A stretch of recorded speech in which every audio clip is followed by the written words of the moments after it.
receber hoje esse presente de Jesus, estando aqui com o Dr. Rezende, com a Darcy querida, relembrando essa família com nobreza espiritual, parente do querido Eurípides Barçanufo, que se desdobrava, que criou uma escola linda, profundamente espírita, que desencarnou cedo, porque em pouco tempo fez muito para auxiliar o nosso planeta Terra.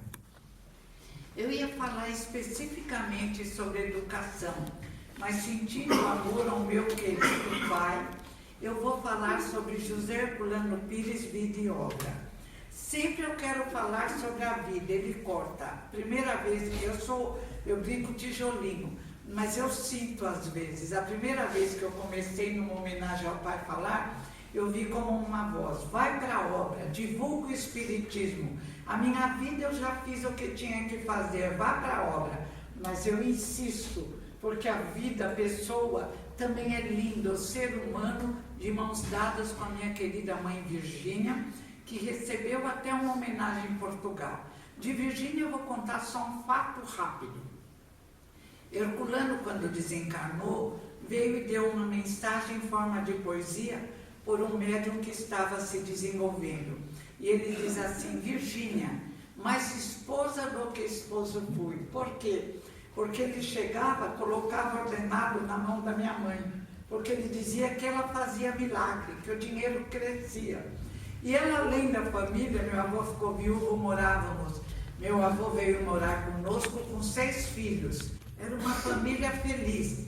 E ela ainda adotou um grupo de bêbados que ela ficou conhecendo na rua. E ela dizia: vocês não podem ficar bebendo em jejum. Eu sei que logo vocês não vão parar de beber, então, por favor, passe em casa que a avó dá um arroz com feijão. E eles iam lá: vó. Ela descia a escada e falava: olha, hoje desculpe, só tem arroz, feijão e ovo. Amanhã eu vou dar uma carninha. E até ela desencarnar, aquele grupo ia lá chamando vó. E não desencarnar. Ela falou: o que ajuda é a comida que eles comem que forra o estômago. Ai, que linda! E eles se recusaram. Havia perto na igreja o tratamento para os alcoólicos, mas eles se recusaram. Mas hoje já deve estar em tratamento em algum lugar desse espaço infinito que nos aconchega. E Herculano também tinha sua listinha. Aos 15 anos ele já fazia em Avaré, onde nasceu, o Natal dos Pobres. No diário dos 25 aos 45, ele conta a alegria quando ele conseguiu um microfone para no Natal chamar as pessoas pelo número em voz alta. A preocupação grande de Herculano foi a compreensão de que a chave do progresso, como ensina o Livro dos Espíritos, no trabalho magnífico do mestre de Lyon, Allan Kardec, é a caridade. Ou como dizia o querido Paulo de Tarso, ex-rabino, que compreendeu a importância de divulgar os ensinamentos de Jesus e diz sobre a caridade: se eu falar a língua dos homens e dos anjos e não tiver caridade, sou como o metal que soa, como o sino que tine. E se eu conhecer todos os mistérios e não tiver caridade, isto de nada vale. E ainda que eu entregasse meu corpo para ser queimado e todo o meu dinheiro aos pobres e não tivesse caridade, eu nada seria. A caridade é benevolência, é amor, é perdão incondicional. Herculano, que amava Jesus, escreveu Revisão do Cristianismo, e nesse livro de uma canção de amor a Jesus, ele tenta explicar onde introduzimos no cristianismo nascente ideias pagãs e judaicas.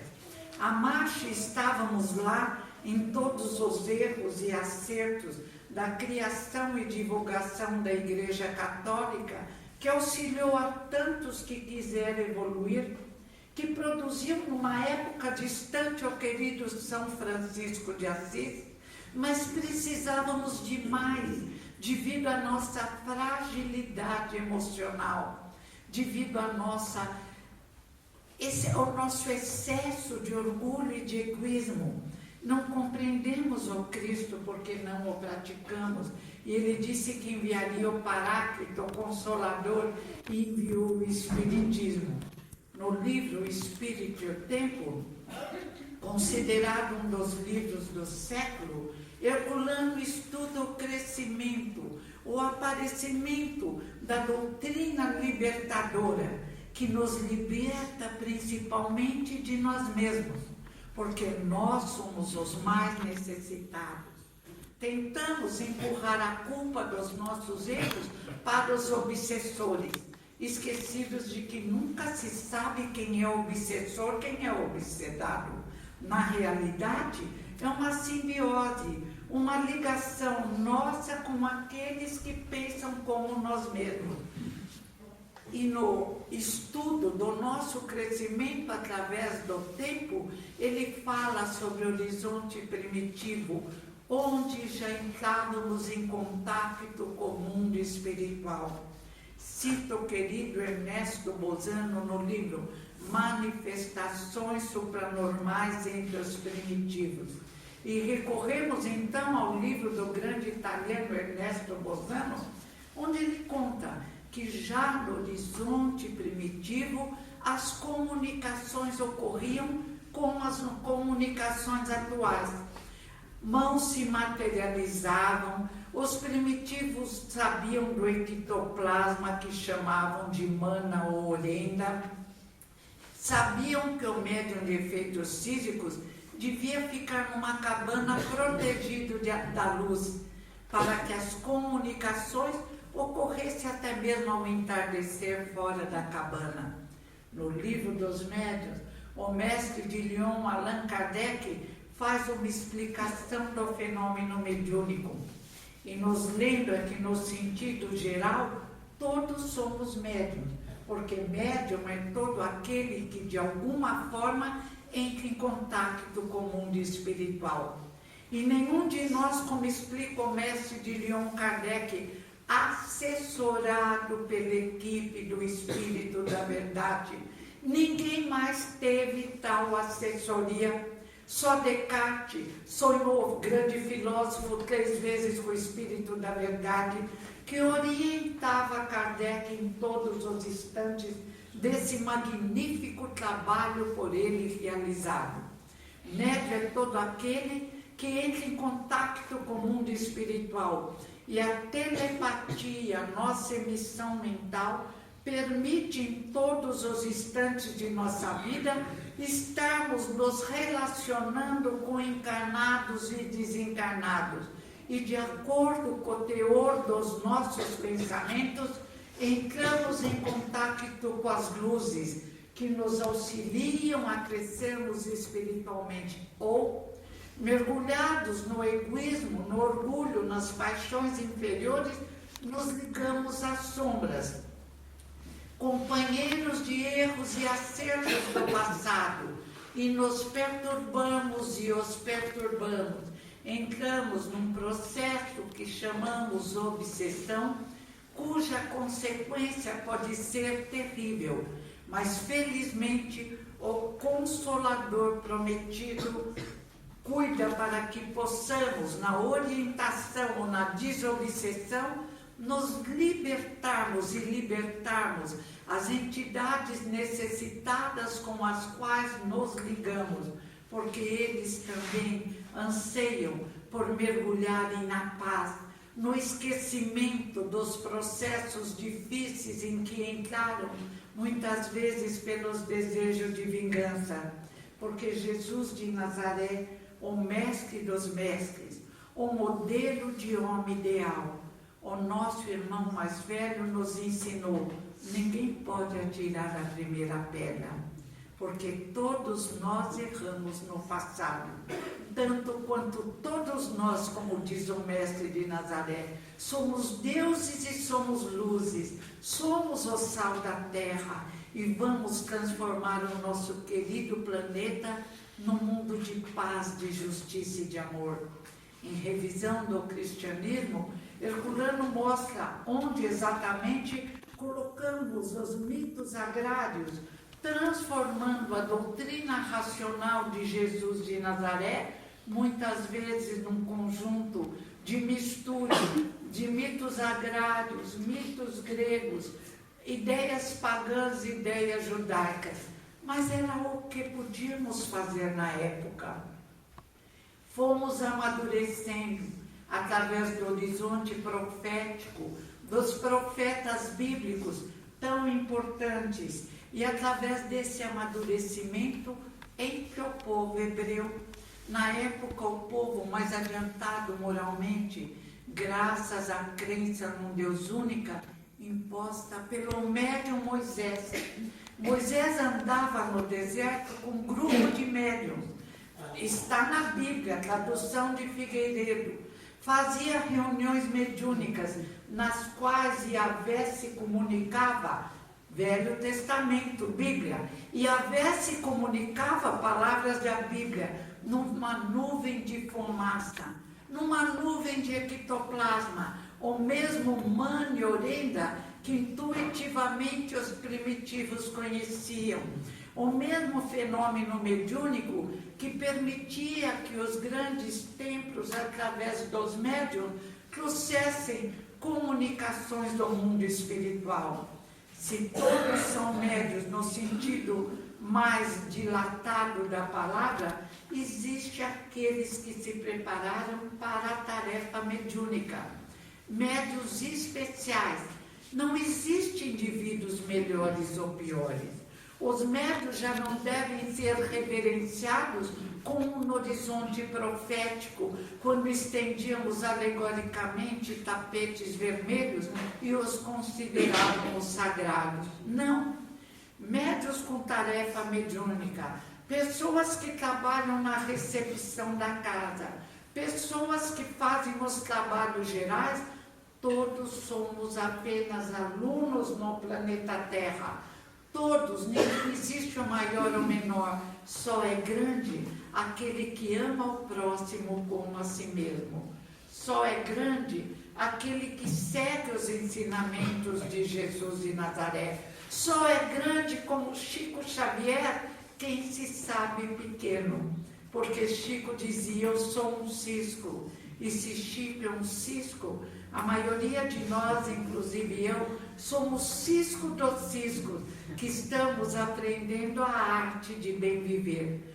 Tão bem ensinada através das palavras e dos exemplos pelo Mestre Jesus de Nazaré. Em todas as horas, na abertura do Evangelho no Lar, Herculano fazia o Evangelho no Lar uma vez por semana, iniciava com o Pai Nosso. Encontrei casas espíritas que não fazem o Pai Nosso, porque acham que é repetir orações. O Pai Nosso é uma oração de amor, um sentimento de gratidão a Deus e de pedido de ajuda. A melhor prece, a mais simples, é aquela que diz tudo e permite a nossa ligação com o Senhor do Universo. Bem apresentado também por Herculano no livro Concepção Existencial de Deus, tudo baseado nos ensinamentos de Jesus e de Kardec. Herculano dizia que era aluno e era de Jesus e de Kardec, e dizia, todos somos alunos de Jesus e de Kardec, há muito que aprender. Concepção existencial de Deus, palavras divinas. Deus não julga nem condena. Criou-nos de forma tão maravilhosa que temos dentro de nós a constituição divina.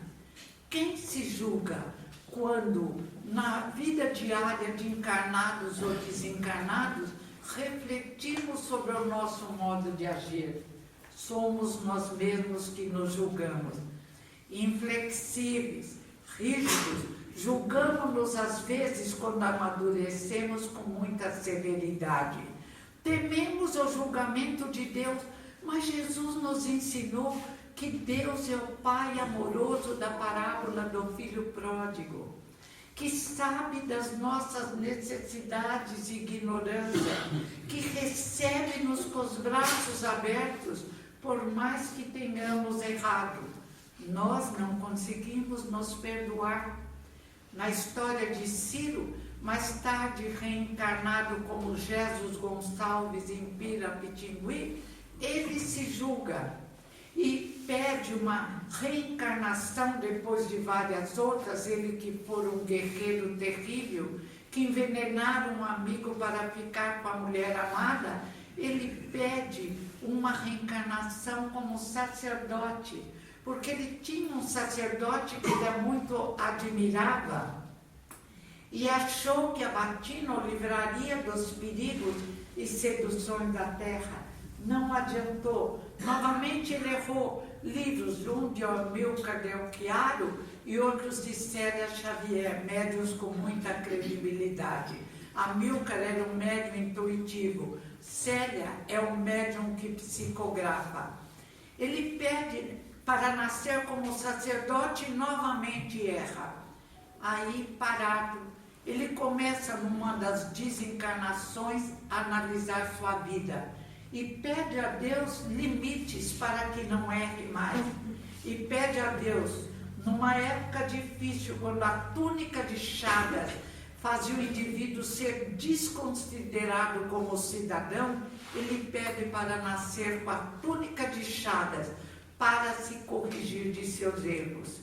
Tantas vezes pedimos no plano espiritual reencarnações que limitem nossa possibilidade de erro. E chegando à Terra ficamos reclamando das lições escolhidas. De outras vezes pedimos companheiros, cônjuges, filhos com dificuldades, tanto quanto nós mesmos temos as nossas. E depois temos o desplante de reclamar da nossa família. Emmanuel diz em Vida e Sexo, a família é sempre aquela que nós merecemos. Estamos no lugar certo, nas melhores escolhas, dentro das possibilidades de crescimento espiritual.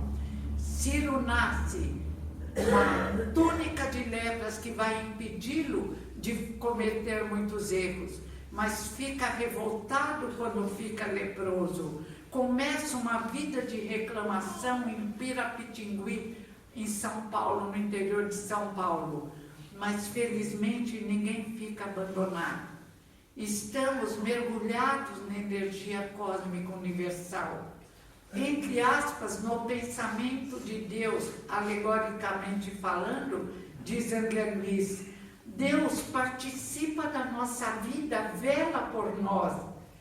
Estamos ligados telepaticamente ao Pai, ao Criador, mas sabiamente Ele permite construirmos nosso destino através das várias encarnações.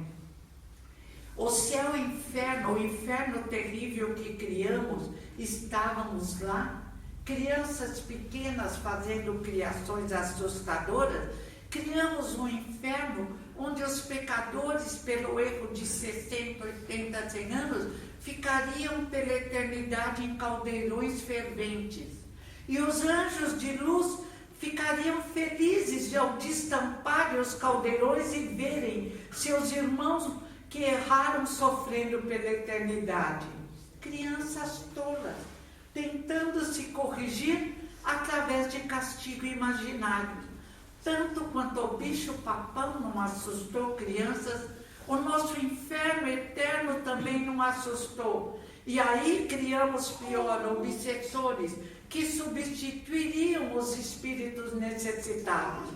Quando construiremos na terra a compreensão da misericórdia do Pai, apresentado por Jesus na parábola do filho pródigo, quando começaremos a entender a misericórdia de Deus apresentada por Jesus na parábola da ovelha que cai no abismo e que o pastor abandona 90 ovelhas salvas para ir buscar a perdida?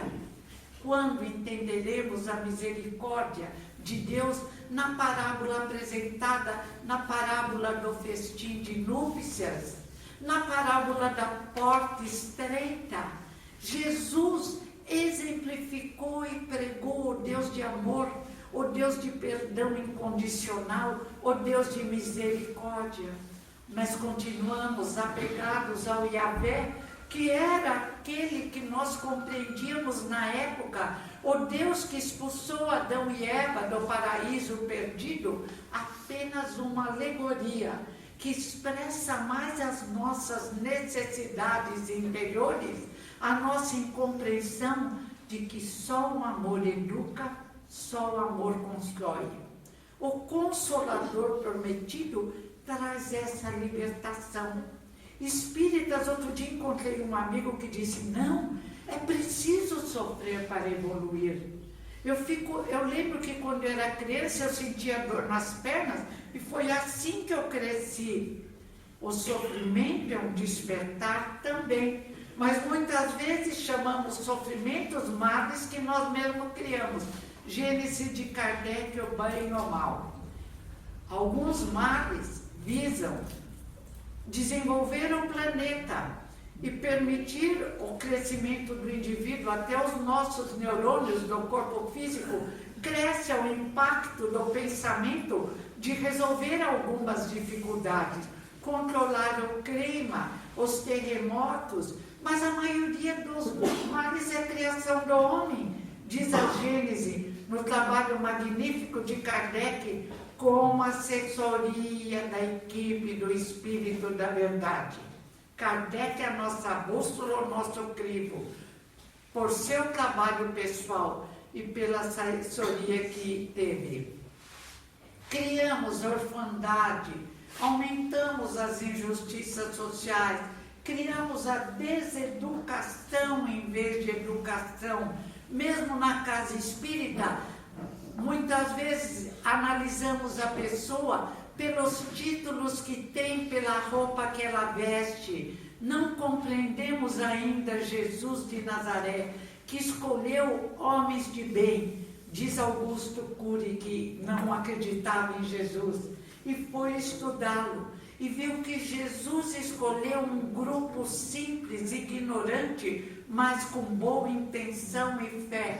E que desse grupo, Augusto Cury descreve um bipolar, outro desajustado completamente, outro medroso. Ele fez desse grupo estranho um grupo que divulgou o cristianismo em sua verdade, em suas bases, depois, mais forte depois da ressurreição de Jesus de Nazaré. E até hoje não compreendemos Jesus que disse, vim não para os com saúde, mas para os doentes. Vinde a mim todos vós que estáis cansados, e eu vos aliviarei. Eu sou o leite que fortifica o fraco, sou o clarim que toca o amanhecer. Não procureis alhures consolo, porque não encontrareis. Vinde a mim todos vós que estáis cansados. Esta é a lição que o Consolador nos oferece, o Espiritismo, através do trabalho do gigante de Lyon, Allan Kardec. Eu vou falar em herculano, mas ele me empurra para a divulgação da doutrina. Eu já desisti, mas vou tentar analisar, pai, umas obras apenas. Madalena, como Jesus. Jesus foi o maior feminista de todos os tempos.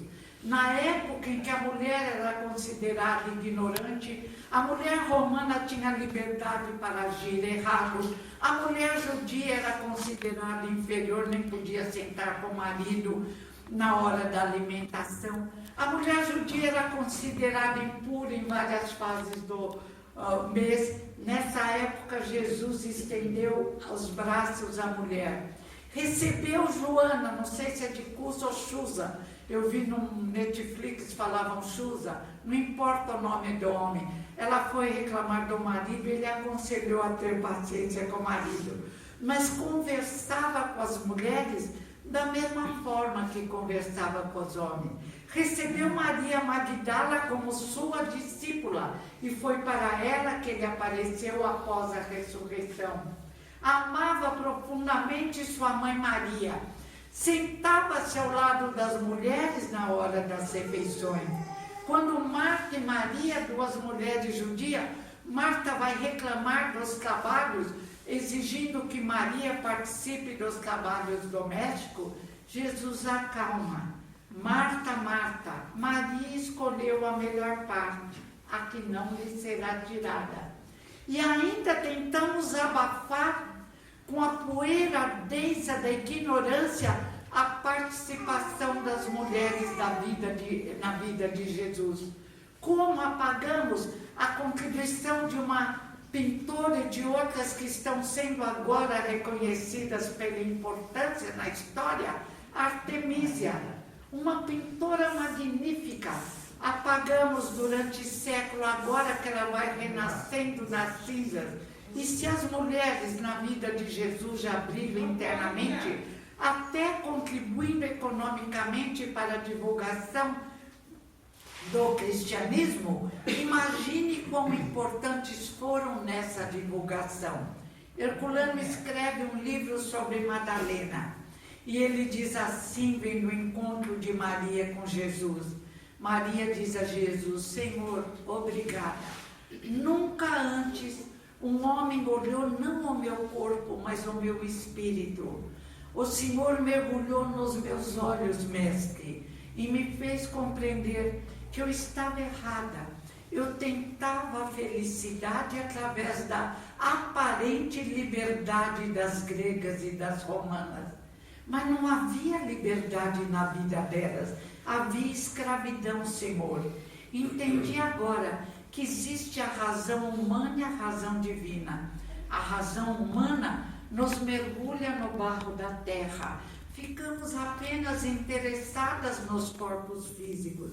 Ah, mas a razão divina que me apresentaste, mestre, me projeta no mundo espiritual. Mergulhamos nas luzes do universo. Agora posso entendê-lo. E a partir daí, Madalena, graças à inteligência imensa que ela possuía, ao coração dilatado, sempre auxiliando os mais necessitados, se transforma na discípula querida do Mestre de Nazaré. Igualdade de direitos, diz Kardec no Livro dos Espíritos. Funções diferentes, a magnífica função da maternidade, do corpo ou do espírito. Filhos biológicos, filhos do corpo, filhos do espírito, como teve a Mélie Gabrielle Boudet, que não teve filhos do corpo físico, mas que adotou como os filhos todos os seus alunos. Filhos do espírito, como todos nós devemos ter. Filhos adotivos, filhos do mundo, crianças abandonadas, todos exigindo o nosso auxílio, a nossa atenção, o nosso amor. E pais espíritas têm obrigação de conduzirem seus filhos ao conhecimento real e produtivo de Jesus de Nazaré. A evangelização na casa espírita é a chave de educação. Mas os professores educadores encontram também os filhos do Espírito. Eu fiquei sabendo hoje, através de Amadeu, de uma escola maravilhosa que existe em Mairink. Não se fala em Consolador Prometido falando. Educa-se as crianças na compreensão de que devemos nos respeitar uns aos outros. Só essa educação exterminará com as injustiças sociais. Só essa educação que respeita, os educadores sabem da reencarnação, mas não podem muitas vezes impor aos seus educandos, mas ensinam o respeito às diferenças individuais. Ensinam o respeito àqueles que têm mais dificuldades em algumas áreas. Quem importa a dificuldade se o pensamento lúcido se expressa no amar ao próximo como a si mesmo. Esta é a grande lição que o Espiritismo nos traz e somos responsáveis pela divulgação dessa mensagem libertadora. Livro lindo de José Herculano Pires, Introdução à Filosofia Espírita.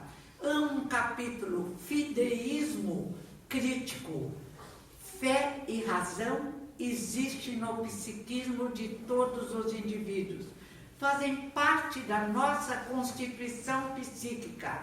A fé é o desejo de justiça. A fé é a possibilidade de amor, de confiarmos em nós, fé humana, porque somos criações divinas, mas de confiarmos em Deus, de confiarmos em Jesus, na espiritualidade superior que vela por nós, no nosso anjo da guarda. Kardec fez questão de chamar nesse capítulo anjo da guarda. Lendo o anjo da guarda, ficamos cientes de que existe um espírito protetor que nos acompanha do nascimento à morte, às vezes até depois da morte. Vela por nós, não nos impede de errar, como o Pai amoroso sabe que construímos-nos através de erros e de acertos, mas induz-nos sempre a agir de forma correta. Mas Kardec chama de anjo da guarda, é claro. Por quê? Somos todos irmãos. É um nome lindo que define bem essa ação protetora. Tanto quanto Kardec, no seu trabalho, iluminado pela equipe do Espírito da Verdade, fala em São Luís, fala em São Francisco, usa o nome santo que ficou, cujo conceito fala em espíritos que caminharam mais. Temos tanto medo de compreender os conceitos, e o conceito de fé está claro em toda a exemplificação do querido Jesus, que trabalhou durante 30 anos na carpintaria do seu pai, primeiro para convocar a humildade. Não quis ser um imperador, não quis ser um homem riquíssimo e poderoso, veio para nos fazer compreender que o poder vem da capacidade de amar o próximo, da extinção do orgulho e do egoísmo, ou como diria um dos mestres enviados por Jesus, Buda, da extinção dos desejos menores, da extinção do apego aos bens da terra. Fé é esse impulso a amar ao próximo como a si mesmo. E a razão? A razão, diz Herculano, vem através do conhecimento adquirido, através das várias encarnações. Não poderia existir, a não ser que Deus fosse injusto, um indivíduo como Einstein, incrivelmente inteligente, e que ainda dizia: creio em Deus, Deus existe, porque só uma inteligência poderia constituir esse universo inteligente. E ao mesmo tempo um indivíduo necessitado, que aparentemente nem está aproveitando a vida, mergulhado muitas vezes na inconsciência, mas este indivíduo talvez tenha sido um sábio, à luz da reencarnação, por motivos vários, pode ter escolhido uma encarnação onde passará desapercebido. O importante é que todos crescemos para a luz. Não existe o céu nem o inferno, são estados de espírito, diz Kardec. A razão se desenvolve, é a apreensão dos conceitos, da alma das palavras, é o conhecimento que nos encanta, mas num coração ressecado de nada vale. Produz um Hitler, produz o médico maluco, os vários médicos que trabalhavam com Hitler, o cientista inteligentíssimo que cria uma bomba nuclear, que criam projetos vários para desagregar e perturbar os indivíduos da Terra. Para o indivíduo ficar mais centrado, a razão deve ser iluminada pela fé. Caso contrário, cria o fanatismo científico, mas a fé também tem que ser iluminada pela razão. Caso contrário, cria o fanático religioso, que submete a racionalidade à fé cega. Mas ainda, fé e razão precisam dar as mãos em torno de um tronco magnífico, a vontade, que nos conduz, iluminada pela fé e pela razão, a um comportamento adequado, a uma caminhada em direção ao que existe de melhor no nosso querido planeta Terra. E o querido psicanalista Jung diz: que é preciso desenvolver a espiritualidade, ou é preciso desenvolvermos a fé raciocinada, iluminada pela razão, e a razão iluminada pela fé, e as duas nos induzindo à compreensão de que só há uma forma de ser feliz, de mergulharmos e construirmos um mundo feliz, o nosso mundo interior ou mundo exterior. Amar a Deus sobre todas as coisas e ao próximo como a nós mesmos. E só nos amamos e podemos amar ao próximo quando caminhamos dignamente. E só nós podemos nos respeitar e amar quando agimos de forma consciente dentro dos ensinamentos de Jesus de Nazaré e de todos os mestres por ele enviados. 800 anos antes da vinda de Jesus, um grupo de sacerdotes druidas, entre os animadinhos celtas das Galhas que adoravam o hidromel, e tinham costumes muito livres, como hoje querem que volte no século XXI. Já devíamos ter aprendido a disciplina, já devíamos ter aprendido, como dizia Paulo, tudo nos é lícito, mas nem tudo nos convém. Devíamos ter aprendido o que nos convém. Já 800 anos antes da vinda de Jesus, os sacerdotes druidas enviados por Jesus apresentaram uma religião espiritualizada, que Kardec compara na Revista Espírita e diz: é o Espiritismo, é a mesma verdade. Muitos de nós estávamos lá, outros ouvimos falar e não aproveitamos. É preciso um processo lento, como somos complicados, atravessando os séculos. Mas agora, 2000 anos depois, mais de 2000 anos depois da vinda de Jesus, estamos aptos a começarmos a compreender e praticar seus ensinamentos magníficos. Não estamos na terra para sofrer, não estamos na terra para pagar dívidas. Deus não é agiota, Deus não se interessa pelo pagamento de dívidas. Estamos na terra para aprender a ser felizes, aprender o que é felicidade, aprender a criar a nossa felicidade. Estamos na terra para destruir o sadismo e o masoquismo. Estamos na terra para dilatar o nosso sorriso na compreensão de que temos e devemos construir um mundo novo. E vamos construir um mundo de paz, um mundo de justiça, um mundo sem violência, sem drogas, sem atos contra bebezinhos que sequer nasceram. Um mundo onde só fazemos ao próximo aquilo que desejamos que o próximo nos faça.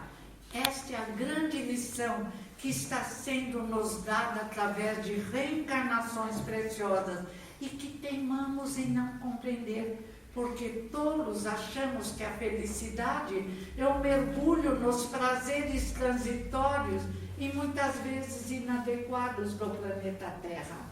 A felicidade encontramos na luz. A luz é o nosso caminho. Jesus veio erguer bem alto a verdade, despindo-a de rituais, de palavras confusas, de processos complicados. Cada um é senhor do seu destino, no aqui e no agora. Fatalidade, diz o livro dos Espíritos, Leis Morais, item fatalidade. Só o nascimento e morte.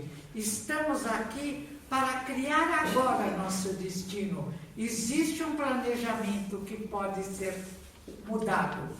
Crianças com lábio leporino, os lábios são corrigidos através do desenvolvimento da ciência, do auxílio espiritual. Crianças que não conseguem caminhar, muitas vezes conseguem, como estimulação especial, caminhar com certa dificuldade, ou dirigir cadeiras elétricas maravilhosas.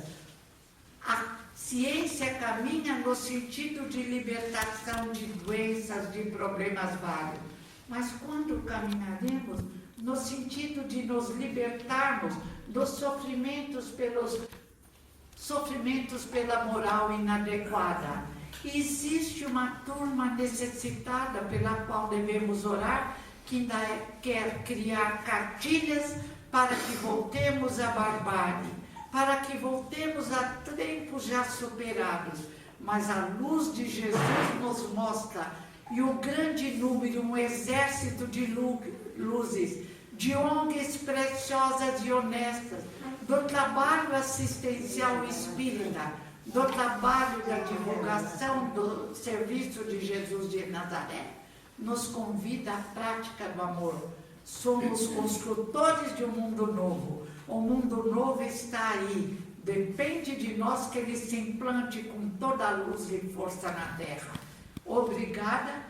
Vou encerrar com uma poesia de Maria Dolores. Dá tempo? Nós, antes de reencarnar, pedindo ajuda a Jesus, ou a Deus, ou aos dois. Senhor, quando me deres o privilégio do renascimento no berçário do mundo, ante as necessidades que apresento e aquelas que não vejo, eis, Senhor, o desejo em que dia por dia me aprofundo. Deixa-me renascer em qualquer parte, entretanto que eu possa acompanhar-te onde constantemente continuas, trabalhando e servindo em todas as estradas, para que eu também tenha as mãos marcadas, como traz as tuas. Quanta ilusão, quando acreditava que o desespero fosse prece, e rogava a segurança e a alegria sem que eu nada fizesse. Imitava na terra o lavrador, a temer terra e lama, vento e bruma, aguardando milagres de colheita, sem plantar coisa alguma. Entretanto, Senhor, agora sei que o trabalho é divino compromisso e que, atendendo a semelhante lei, puseste ambas as mãos em nossos braços por estrelas de amor e de serviço. Assim, quando efetues as esperanças em que me agasalho estiver na terra entre os homens, meus irmãos, que eu me esqueça em trabalho e me lembre das mãos. Não me des tempo para lastimar-me, que eu veja tão somente a luz com que me acenas. Dá que eu seja contigo onde estiveres uma réstia de paz. Que eu seja alguém sem destino e sem nome que se olvide no bem. E se um dia uma cruz de provas e de agravos surpreender-me a tarefa ao coração, não consintas que eu volte ao tempo morto, da ilusão convertida em desconforto.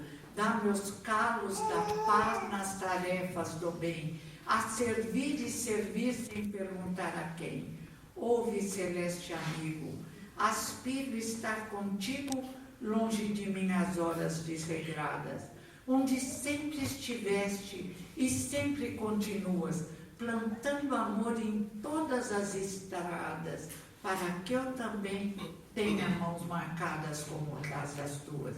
Obrigada, Jesus, Kardec, Maria Dolores, meu pai José. Obrigada.